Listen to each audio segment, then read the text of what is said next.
All right, Peaceniks. Today's podcast is brought to you by the U.S. political system.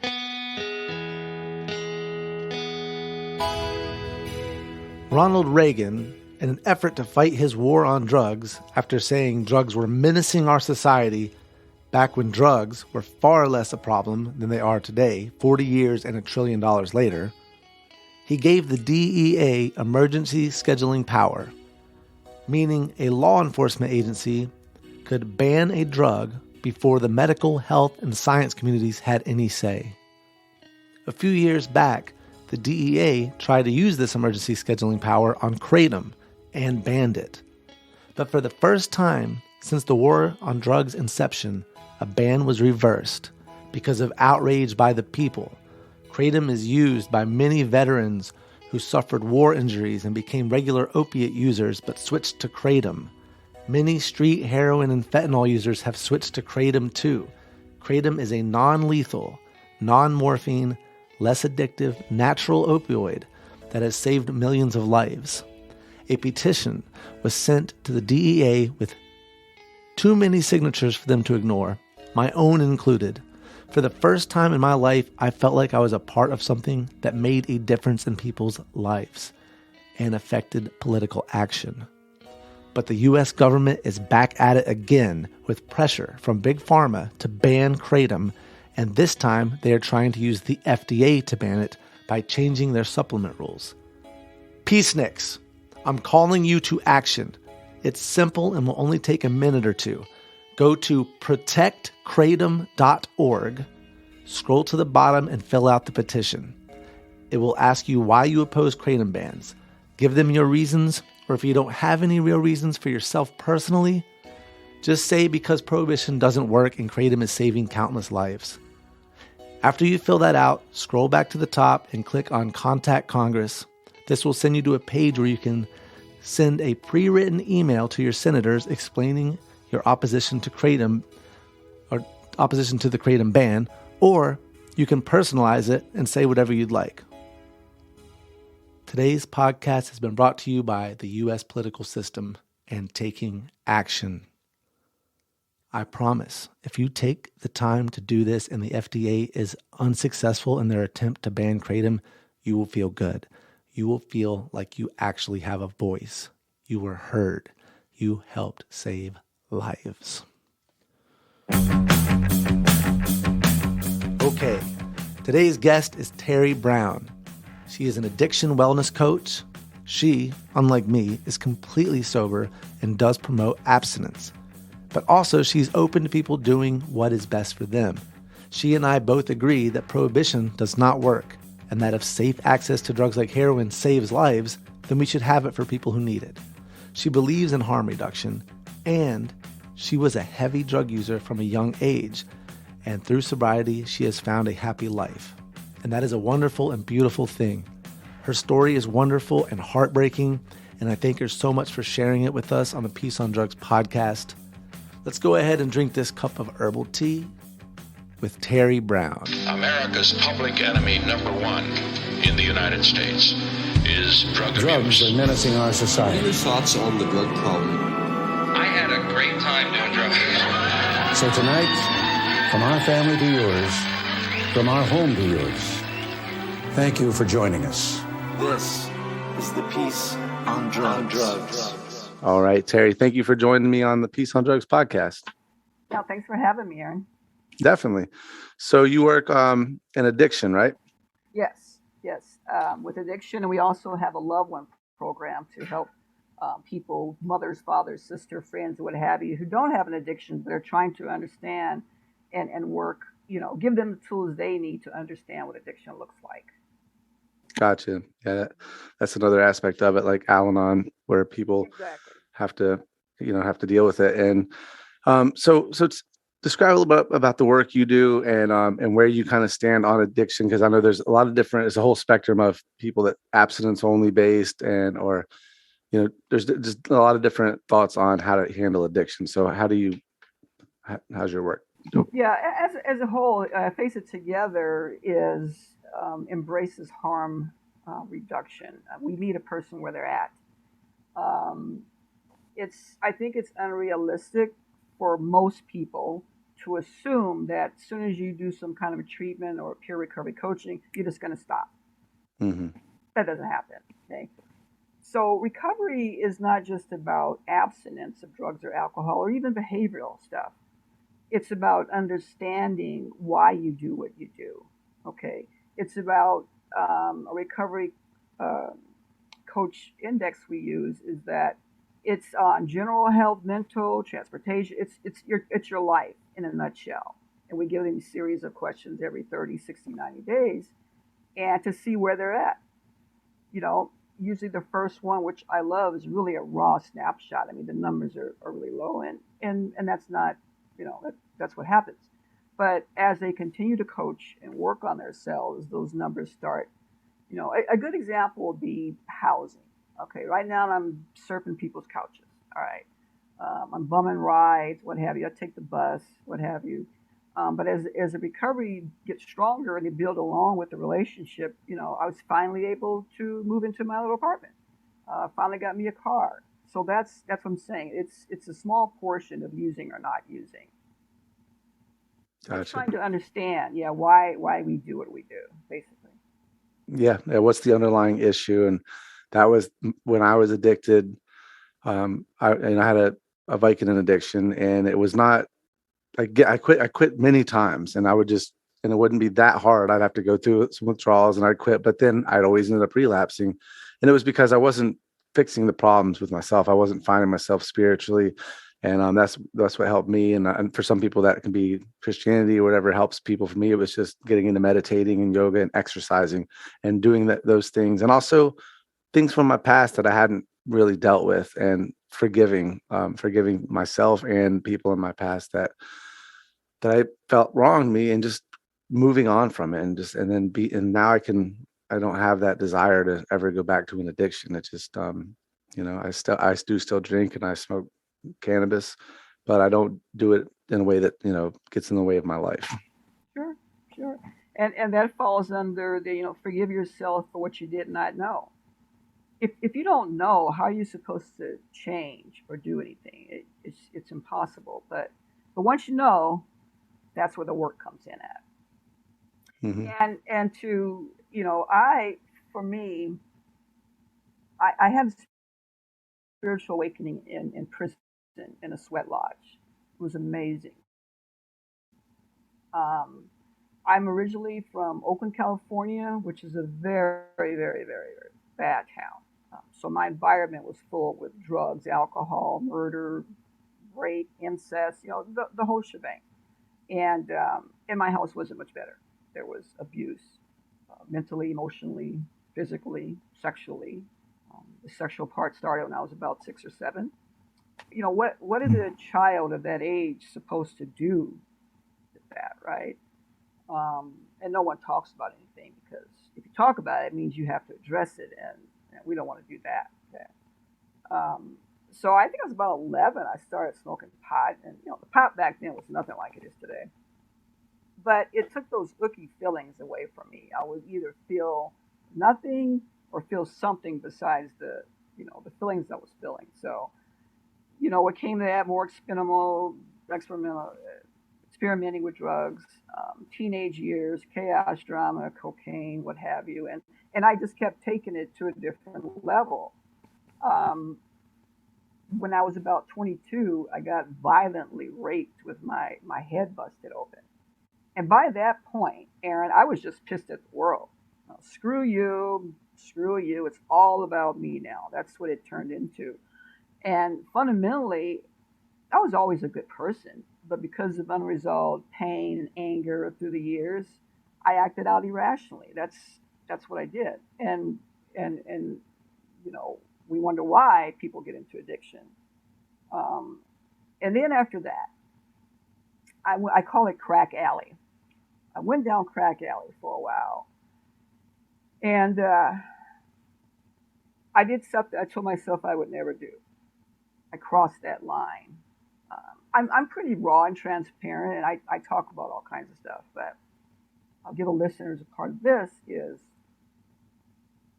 I would go to this one flop house, trap house, whatever you want to call it, to buy my rock cocaine.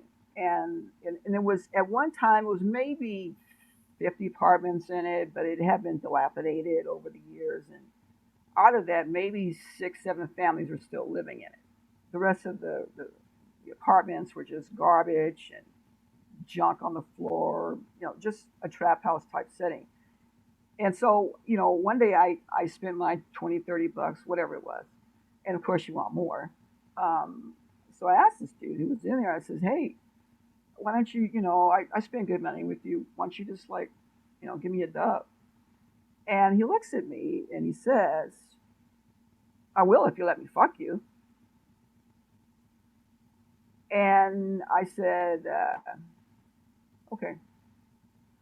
And at that moment, I knew I had crossed that line, But here, laying down on this filthy, filthy floor, and I feel the tears coming down from my eyes. And, he did his thing and got on.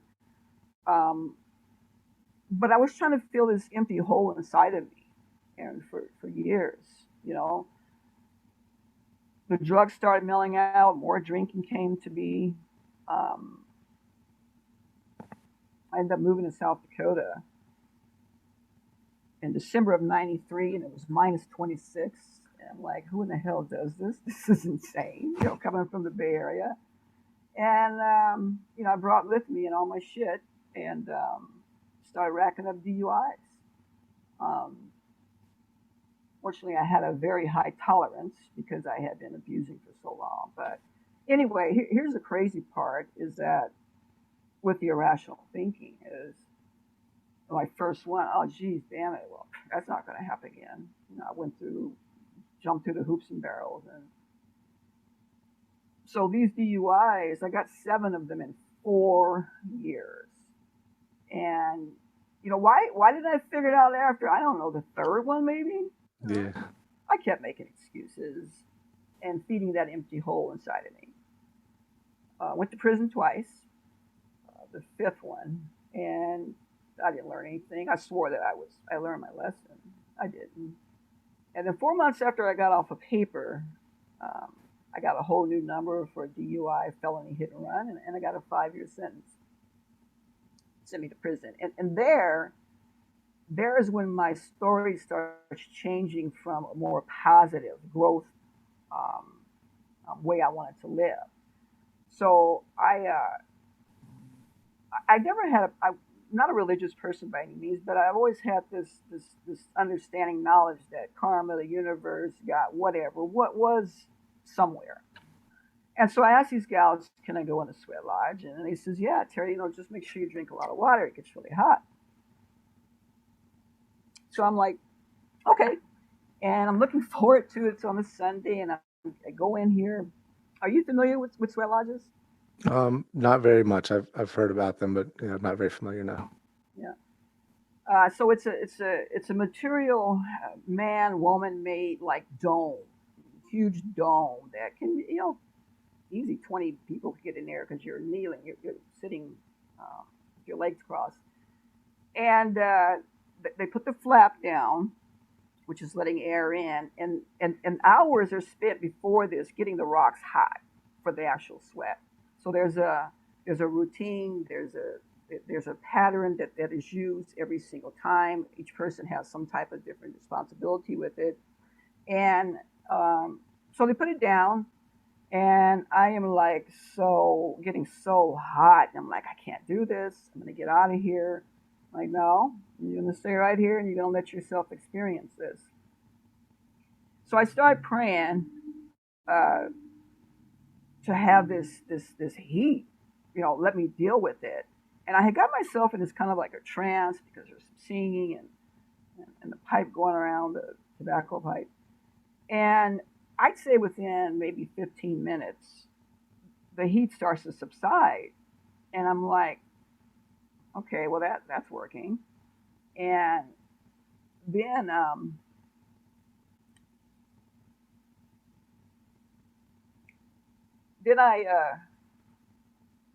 I prayed to have the desire of drugs and alcohol lifted from me. In a very short period of time, again, I felt this weird, beautiful, scary, intimate. I don't know what the hell. I couldn't identify. It was just all kinds of feelings. And this feeling went inside of me and just overwhelmed me. I just started crying. And and at that moment, I knew that through all the years of shoving anything and everything inside of me, I finally got connected um, to something spiritual. And I believe that 100%. And I knew when I left out of prison, I would never drink a drug again. And it's been 24 years and I haven't touched anything. That's So amazing. it is. It was my burning bush, and I would share that with people. And when it never happened to me, I'm like, I don't know what to tell you. Everyone's got their own, whatever. Do you, whatever works for you, do it. Hmm. And so, yeah, that's when my life started changing. Um, That's a great. lot. So I was wanted to ask you because you said you had 7 DUIs and you were wondering why wouldn't you learn after the third? And I'm just wondering, in a way, do you think it's a cry for help to get caught, to just be like, I don't, putting yourself out there in a situation that gets you in trouble, just to be like, in a way a cry for help, do you think? Not for me, Aaron. No? You for it was my irrational thinking that was the problem. And so every time I get one, I go, damn it, man, not again. Yeah. Oh well, I've done it before. I can do it again. And finally, it's like, no, you can't keep living like this. This is not. But I didn't know how to change it, and I really didn't. It wasn't something that was in my environment. I just do what you do, and like everyone else do, and you get on about your business, and you know, hold on to all your fears in life. That you know, Yeah.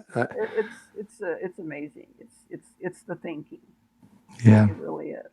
So And when you were doing, like you said, anything and everything, whatever drug you could find and use, I've been there. I don't think quite as got as deep as you maybe. And I think you had more trauma than I had. But I did have that mad to live kind of this, like, I don't care if I die, I don't care what happens, I'll do the drugs, and I'm gonna, just to escape the way I'm feeling. I want to get into this other mindset, whether how drunk or how high I am. It's better than how I feel when I'm sober. And I just wonder, because I was reading something, and I don't know if this applies to me so much, but for a lot of people it does, is that when you have the trauma as a child, I was reading, a lot of children will blame themselves. And the reason that we do this, it's a human thing to do, because we want to be in control of our environment. And as a kid with an abusive parent, there's no way you can be in control because you don't have control there. But if you tell yourself it's just something you're doing wrong, if you can tell yourself that, then you can believe falsely that you do have control.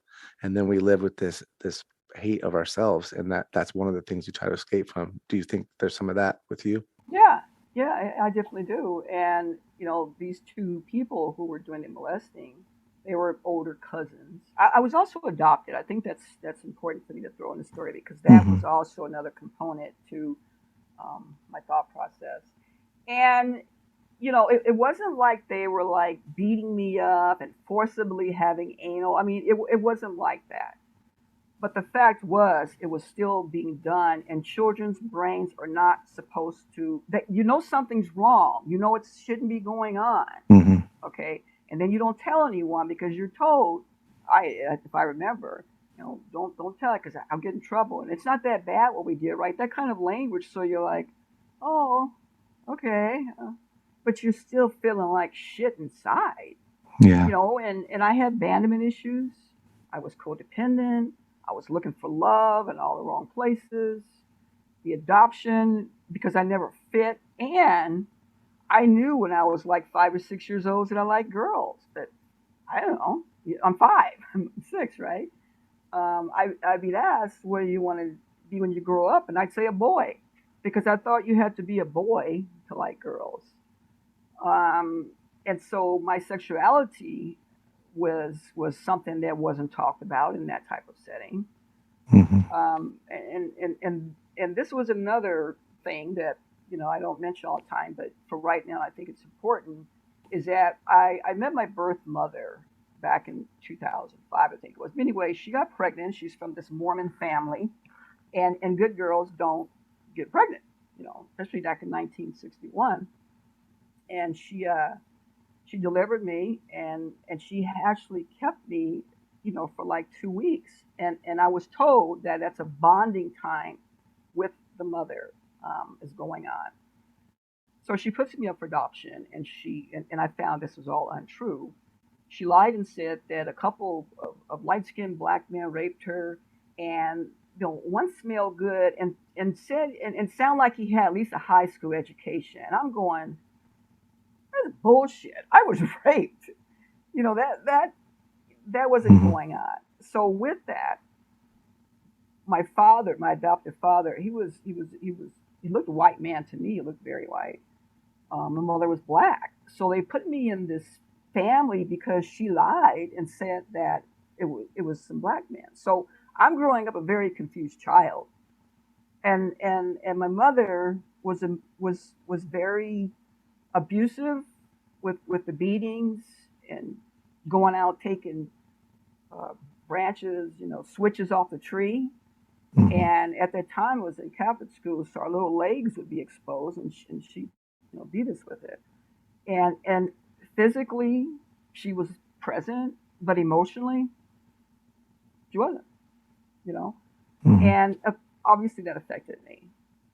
You know, um, so another way, yeah, it's when you don't have any control over anything, what do you just take it, and you're angry and you're upset and you're acting out because you don't know what to do with that because you're a child, and Hmm. then you take that into your teens, your 20s, some people 30s.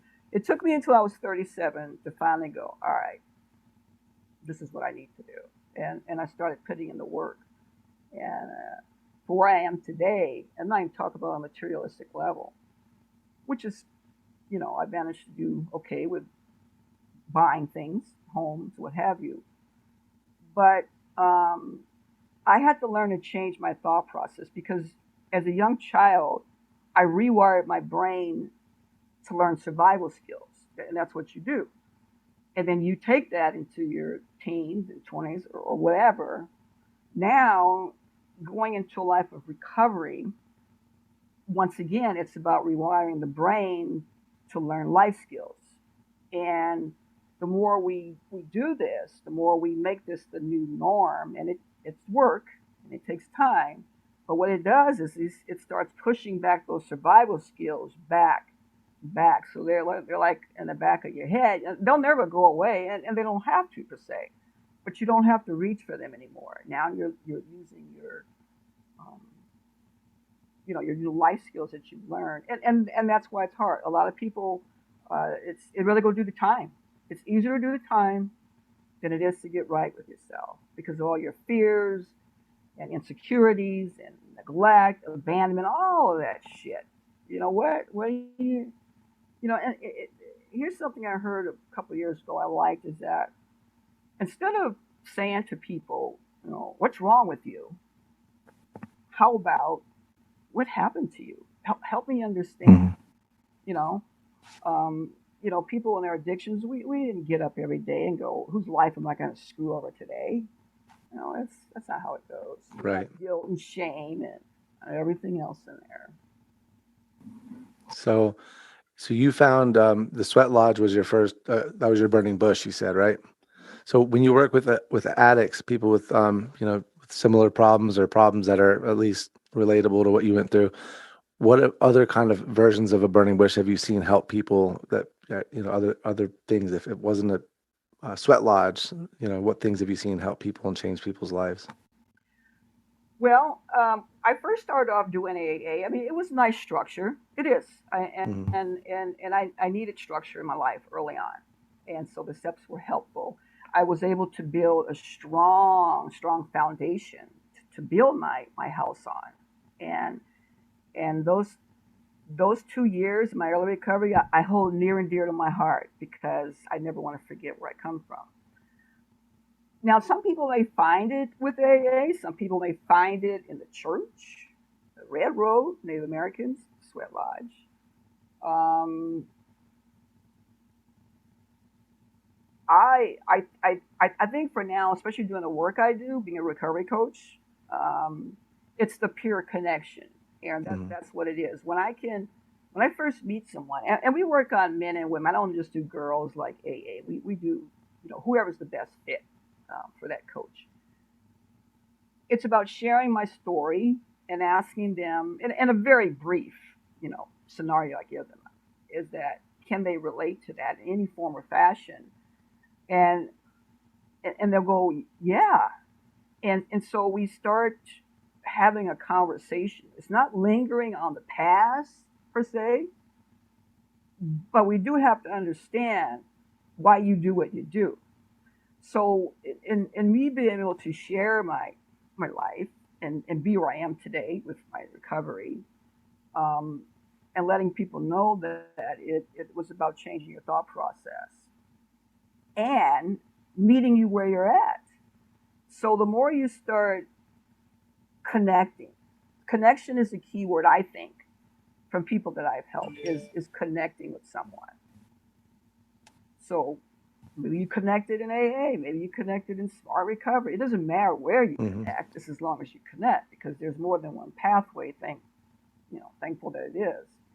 And you start seeing the light bulbs go out, and you start understanding why I do what I do. And it's about practicing conscious awareness and being more mindful of your surroundings. Hmm. Those are tools that I've found to be very helpful in the growth and understanding a person's personal um, recovery. That's what I've seen. Yeah, and I like when you talk about reconnecting with people. Johann Hari is one of my favorite authors who wrote about the war on drugs. His follow-up book was about the mental illness problem and depression problems, and he talked about and the name of the book was Lost Connections, that we've become way less connected with each other.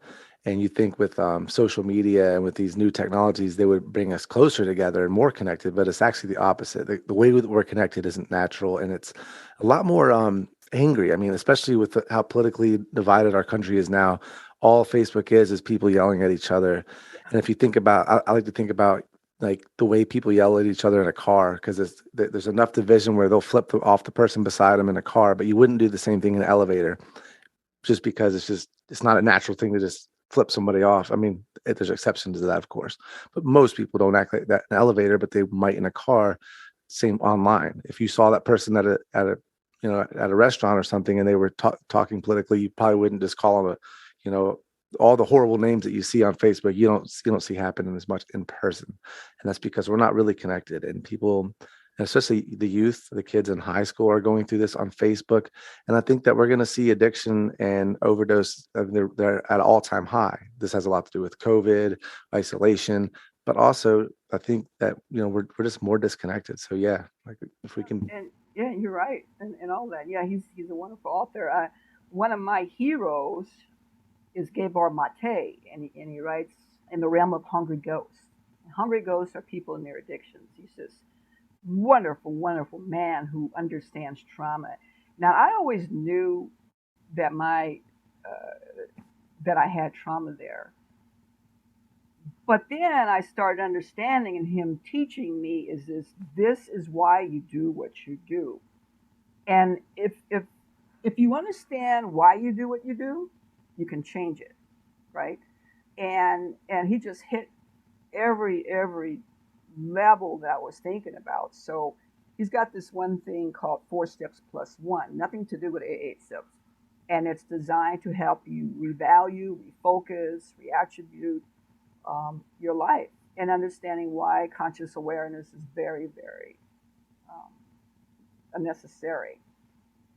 Um, yeah, yeah, it's What was the name of that I author? I want to look that up. yeah, yeah, Gabor, Gabor Mate. I think it's Mate. And he works up in Canada. I can't remember what town up there, but Hungry Ghost. I like that. yeah, Just he's got several books, but that one really resonated with me. And I read the book, and then I went back and wrote down stuff in the book that I thought was worthy to help me, and then I turn into a Word document, and then I give them to my, say, read this, and they're like, wow, this makes a lot of sense. Yeah, it does make sense, doesn't it? So we're just not. It's not just for people with addiction. It's for people with compulsive, irrational insecurities, thought process, and that is not pointing to anyone particular. They can do that to anyone, right? We're so we want to go to the substance misuse. Well, at least I don't use drugs. Okay, good for you. You're still an asshole. You know. Yeah. So and one thing I want to point out too is with this generation, it's very scary. When I was young and doing drugs, you know what you were getting. You knew exactly what it was. Mm-hmm. Now, Russian roulette out there, and It it's is. scary. Yeah. I had a friend die in 2020 of he was just doing cocaine, but there was fentanyl in it. And he wasn't even a regular like big cokehead or anything like that. He just every once in a while liked a little cocaine, and it killed him. And then other people that are just dying. It's opiates. It's people that use Xanax on the streets. It's everything on the streets now. So, and yeah, I said if I was right now where I was 20 years ago, I would be dead. I'm 100% sure that I would not survive if I was going through my teenage or young adult years in this current black market climate. Mm-hmm. Yeah. So you said you're how many years sober now? 23, is that what you said? 24. 24 years sober. And so you don't, no alcohol, cannabis, anything, right? Just sober. And now when you do your addiction counseling, do you strive for complete sobriety, or if someone's an opiate addict and enjoys cannabis, do you just try to how do you coach people on that? It's an individual thing, one, and number two, maybe the person thinks that cannabis isn't really a thing. It's the opiate that's the real problem. Okay, and I don't want to give up everything. Okay, I'm not going to try. I'm going to try to help them understand what it looks like. Everyone wants to be. God, why can't I just have a couple and be a social drinker? That would be wonderful. But most people can't. If you could drink and smoke dope and gamble and shop and eat and all that stuff in moderation, knock yourself out. Mm-hmm. But most people can't. It's all or nothing. So trying to find that happy medium. So initially, it's like with mental health addiction or mental health issues and substance use issues. Which one do you work on first? A lot of people who use drugs or alcohol and they're taking mental health medication, and it's just doing this. It's not working. What's the point, right? So yeah. I think, and I'm not a certified therapist or counselor, and that's one thing that we are very we don't do that. Everyone plays a role, and us as certified peer recovery support coaches, we know where to go and where not to go. Now, each of us may have a certain field maybe we're really good in. Like for my own personal self, I have issues with being gay. I have issues with being molested. I have issues with DUIs and prison. So the more foreseeable bad things that you have going on, it's perfect because we're using those to connect with people. Maybe someone, especially some men, maybe they don't, coaches, they don't understand molestation and rape. So obviously we're not going to pair that with that person. We want to pair that person with similar or like backgrounds because it's not about us, it's about the client getting what they need. Mm-hmm. Yeah. Shoot, I had a follow-up question and now I cannot remember what it was. It was about the idea that it's harder to get help when you're going through your addiction. But I think so say you're a heroin addict right now and you're getting your heroin on the streets. If you're going to try to get counseling while you're also going through your addiction, it is hard, but it's also hard because if you don't find it in time, you're going through withdrawals or you're having to use methadone, which isn't the preferred high you want, or the heroin you're buying is now mostly fentanyl, even if you're being sold it as heroin. So you're just not in the right mind frame constantly. So it will be hard for you to get therapy. But countries like Switzerland that now offer heroin to heroin addicts and therapy, now you have somebody that can get balanced on a correct dose of a safe supply of heroin, and they can go to counseling. And then I think it's easier for them to start figuring out why they became addicts, because they're on a regulated dose of that drug. And a lot of them do get better, a lot more than they do in this country. Yeah. I think that Portugal, was it like 20 years ago, They decriminalized. yeah, They did in yeah, 2001 or 2000. something like But they still don't have legal supply. I'm not sure about for addicts, how they, because I know that in our country you cannot prescribe any opiates other than Suboxone and methadone.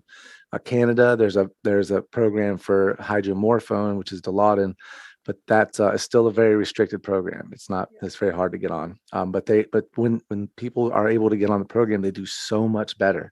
And some people will be on opiates for the rest of their life. That's just, they're not going to be able to get off of them. And offering them a safe supply, in my opinion, is much better than forcing them to just buy it on the streets. But I do think ultimately, if you can find a happy life without them, that's the better alternative, that. Oh, definitely. heck yeah.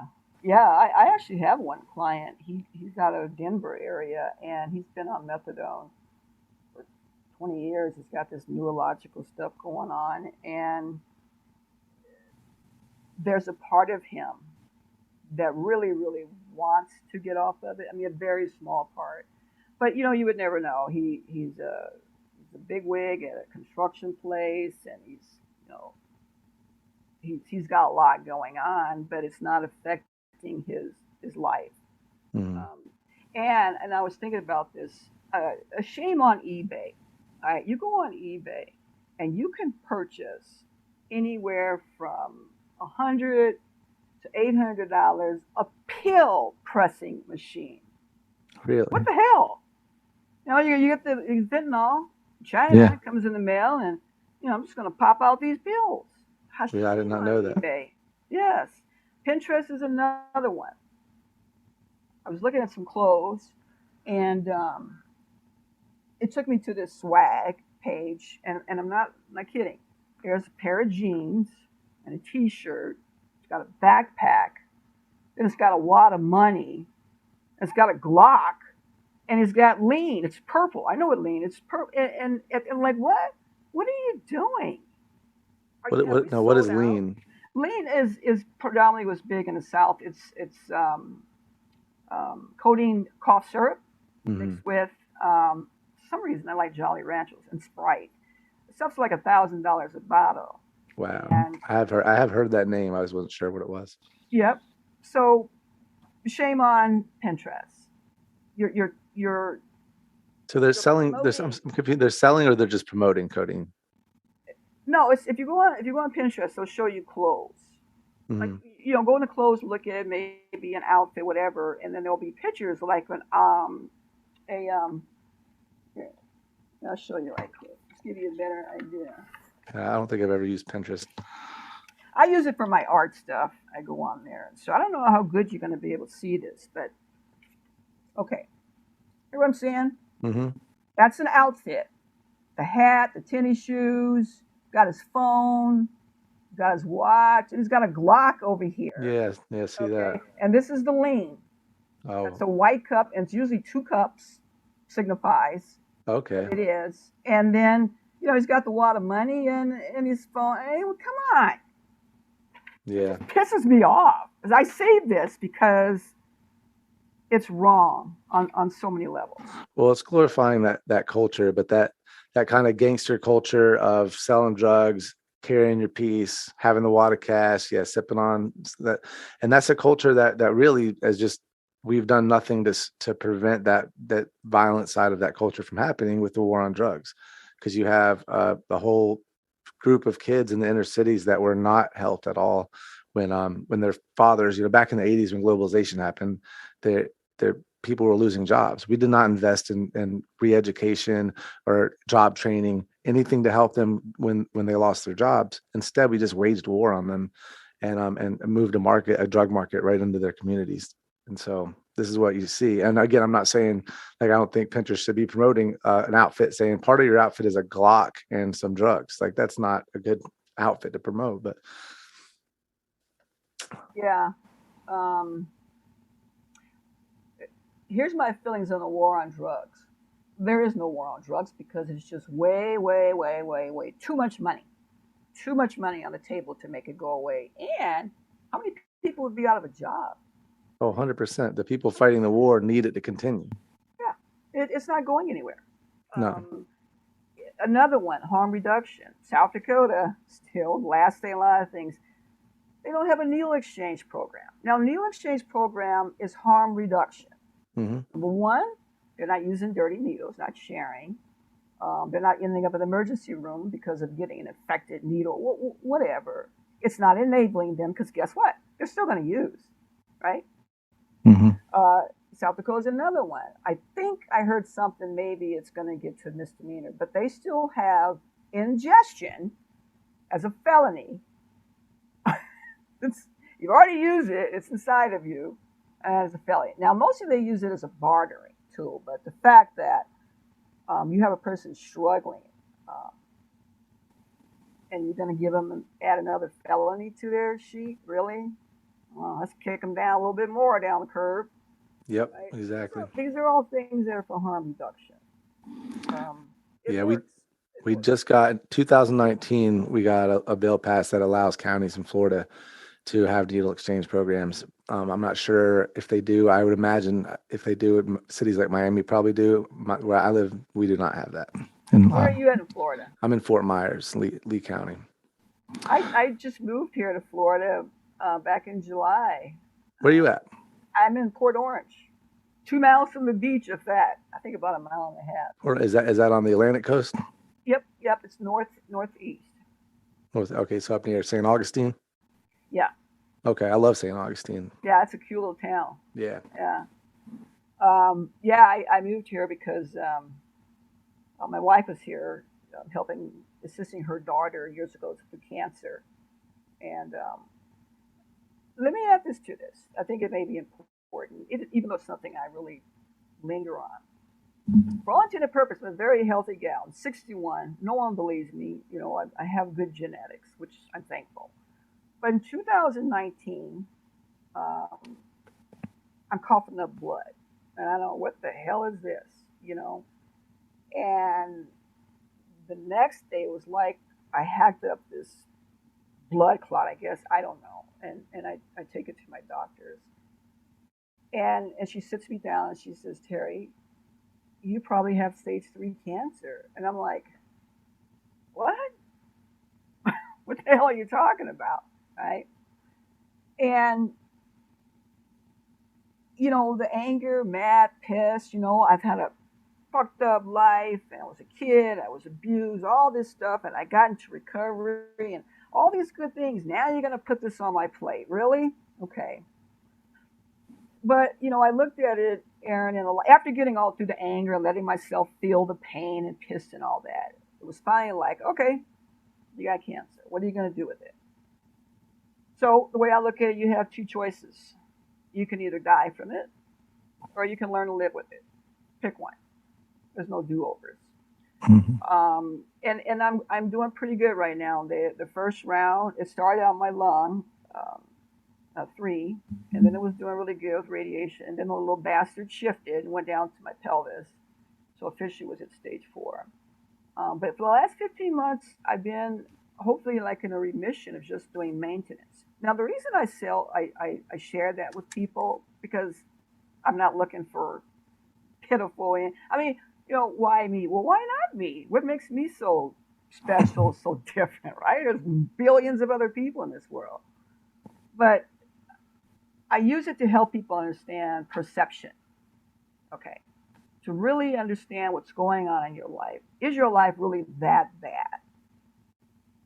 You could have this going on. You could have this going on. Mm-hmm. And it's amazing. People will tell me, shit, I guess I got nothing to complain about, do I? I'm like, sure you do. But the fact is, you know, we're all going to die. No one's going to make it out alive. Would I like to be around longer? Of course I would. But I moved to Florida to get a better quality of life. The South Dakota winters are just brutal. Hmm. And like I said, my wife was here, and it was finally just sell my home, South Dakota, and move to Florida. So that's what I opted to do. And things are good. Things are good. That's great. I do like it. I love the weather down here. Um, every area of Florida is different, and Fort Myers is not necessarily my favorite area, but for work, it's really great, and it's beautiful down here. So for that, like, couldn't ask for a better place to live as far as the weather goes. Yeah, it's hot. It's hot right now. It's ridiculously hot, but I get used to that. My uncle told me he was living in Sarasota. He said, "Hey, it's a lot easier to get used to the heat than it is the cold." He was right. Yeah. Can you mind? Can you imagine -20, minus period? No, I'm from North Carolina originally, so that wasn't even that cold. And I went back. I go back there in the winter sometimes, and I can't even do a North Carolina winter. So no, I cannot imagine 20 below. I want to read this to you, Aaron. I think you might, because I didn't want to mess it up. But this is taken from in the Realm of Hungry Ghosts. That Okay. the method they found was developed to help people with OCD. But they may be used not just for OCD or addiction, but for any compulsive, repetitive, self deprecating, self harming thought pattern. What? Okay. So it applies to any person. Once again, it's not singling anyone out. And he breaks this stuff down to help you in it. And he's big on it. He has a CD addiction. Lots of classic music that and people go, CDs, come on, really? But you know what? That's his. You Hmm. can't tell someone, oh, you didn't have it that bad. How do you know? It's your perception of how bad it was, right? Hmm. Um, so I definitely look at addiction as a compulsion disorder. It's not necessarily the substance. The problem with substances is if you have a tendency to have a compulsions, the substances can be worse than other things because they also do have the chemical hooks that can get in you. But it's not just chemical hooks. I think we exaggerate how much it is the chemical. exactly, But you're right. Oh, you're right. How long have you been in recovery?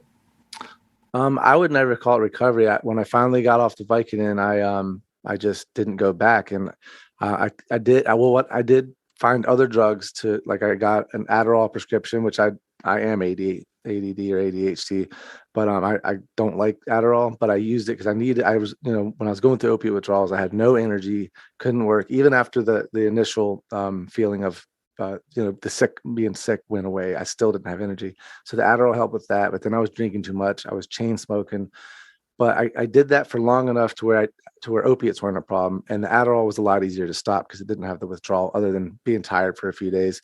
Yeah. And I stopped Adderall, and like I say, I am ADD, but it's much, in my opinion, I much rather just deal with being a little spaced out and not being able to focus on things versus being on Adderall because and if Adderall works for people, whatever works for you, great. But for me, Adderall is just another drug that makes me feel very weird, anxious, and antisocial. So, but yeah, I smoke cannabis, and for most people that smoke cannabis, they'd probably consider me a microdoser because I don't like being too high. I like just a little bit. It makes me feel like going to the gym and makes me feel like I'm doing, playing my music and stuff like that. But yeah, so it's been since I was addicted. It's been 6 years now. Yeah. And I always tell the story. I had an injury where I broke my jaw, and that I was prescribed Percocet. And if they had known I had had a previous addiction, they wouldn't have given me anything, and I would have suffered. But they didn't know that, so I got a prescription for Percocet, took it for 3 weeks, and then they offered me another one. And at that point, I wasn't in pain. I said no, I'm good because I didn't want to get back on it, Yeah, and I yeah. was fine. Good for So, you. Good for you. so I think we have some misconceptions about addiction. That's not to say though that somebody else who had an addiction wouldn't have a problem with the 3 weeks on Percocet, but this also could be because they've believed the story that they're told that if you even take one, you'll be a full addict. If you believe that, then yeah, it can happen. But I didn't believe that or want that. So Yeah. Um, I was told that about 1/3 of people who are on pain meds are for physical pain. Okay. mhm. Another third is because they're in emotional pain. They just want to drop out. Just this is what I do. Well, I like this. And then the other third, a combination of both. Mhm. And I think most people are just trying to escape. Yeah. You know, or Utah, believe it or not, a few years ago became one of the number one states for OxyContin abuse. So these Mormon people, these pillars of the community, um, the doctors is just writing them out pills. You know, they can feel better. So let's pick on the women. These board house women with their perfect little life starts abusing opiates and such. Until they can't. If you think about it, do some research on Utah. You'll be surprised. And so here's the thing with the drug cartels. They were smart. They knew it was coming. Okay. So the doctors start pulling back on prescribing them. And where are they going to go? Mm-hmm. Not far from the Church of Latter-day Saints, they're selling heroin. Mm-hmm. Wow. Because guess what? They have their own hole. People who are molested, abused, there's no discrimination, rich, poor, black, Chinese, Mormon, gay, hip hop, whatever. People are abused and they're trying to numb themselves. Maybe some of these people, these women were molested as children. They have a father that would, beat the hell out of them, whatever the reason. Mm-hmm. And, these housewives are doing heroin because it affects everyone. No one can escape it. Exactly. If you're into it, it doesn't discriminate. Exactly. And it's also the way we treat addicts is unfair. Just and the fact that there's some people that just don't even like opiates. They try them. They don't. It's not for them. So it's and like this. That's not a free will situation when you try an opiate and it makes you feel like one of my best friends in the world. He just got over a fentanyl addiction. He was on my podcast. He's open about it now, and I'm so happy he's got off of that. But he said, the first time that he did the OxyContin, he just felt normal. Finally, just felt like this is how I want to feel. And so he got addicted to OxyContin, a drug that was a little expensive, but easy to find. And the price was steady. So we knew how to handle that addiction. And then in 2012, the government said, all right, we're going to start shutting down pill mills. And now Purdue got in all this trouble. And Purdue definitely should be in trouble for what they did. But what they didn't do correctly was they need to say, you need to keep prescribing everybody that you have prescribed on these pill mills, and you're going to pay for therapy and pay to wean them off. And you're going to foot the whole bill, and we're going to get them off without just simply cutting them off. But that's not what they did. They cut everybody off, and everybody went right to the streets. At the same time, fentanyl was flooding the streets. And that's why we have the CDC saying we have 100,000 deaths in the last year. That's because of that. That's because we totally botched the job. And when we realized opiates were being overprescribed, we freaked out and just cut off the supply, and it's been devastating. Does where you're at, are there any drug courts down there? Any what? Drug courts. So drug court, yeah. So instead of going to prison or jail, drug courts that are nationwide, they have a program where possession, you call it with some meth, whatever, and pills. So instead of going to prison, which is ridiculous because 85% of people there is there for addiction, alcohol and drugs. Let's just lock them up some more. That'll work, right? So it's a program that's intense from usually about 16 or 18 months. Some do a little bit sooner, some do it more than that. And there's certain phases they have to go through, and they have to have counseling. They have to have, they have to do a lot. And drug court's in your business for a reason, because the program is there to try to help keep you out of prison and learn to live a life of recovery, not just not using it. And it's hard, Aaron. It's hard. It's easy to go sit and do your time, get out and get back to what you're doing, get in trouble again. It's just a revolving door. Mm-hmm. So drug court has been between 24/7 programs or using the scrams, anything that could help a person even cut back. That's a win. Okay. Mm-hmm. So they graduate and they go through this, and they go through MRT, and they do aftercare, and they gotta do a lot of stuff. But that's what drug court is. Okay, so yeah, I'm not sure if we have that here. I'm definitely gonna look into that though. Mm-hmm. Curious to know. So so Terri, thank you so much for being on this podcast. But before I let you go, do you have any advice that you would give somebody that's an addict or a family member that has somebody that's an addict, of where's the best place to start with trying to get help? Yeah, at faceittogether.org, you can go on that and hit join, and fill out some information that's asking you, and as well as the loved ones, like I was saying, they can also get some help. We are based out of South Dakota and Colorado Springs, but we do remote. I'm remote, working out of Florida. It's a wonderful program. I fell in love with it when I first started back in 2009 because I believe in it 100%.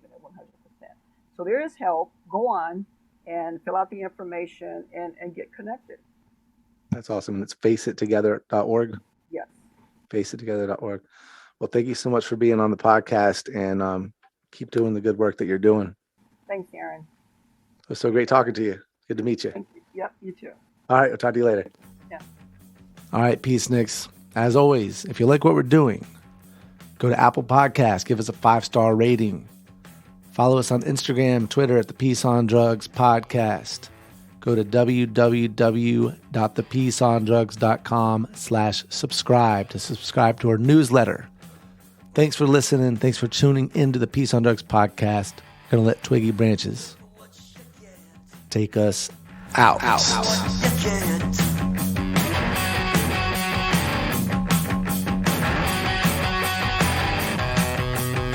You pay for what you get when you align yourself with the appropriate jet set. Bad head, bad high, moves hard, pocket in mind. No one sending love east to cocaine and smile. And watching the sunrise, watching it all, the Sunset Boulevard. Are you my doctor? Are you my dealer? Are you my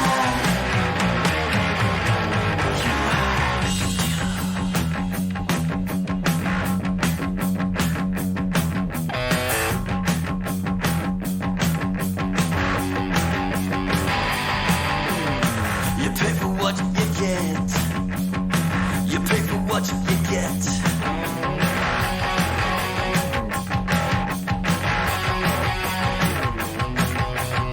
You pay for what you get when you align yourself with the appropriate jet set. Bad head, bad high, moves hard, by kept in mind. So they're sending in a breeze, and by the grace of God, I see the sunrise. I see the sunrise. Are you my doctor? Are you my dealer? Are you my doctor? Are you my dealer? Are you my doctor? Are you my dealer? Are you my doctor? Are you my doctor?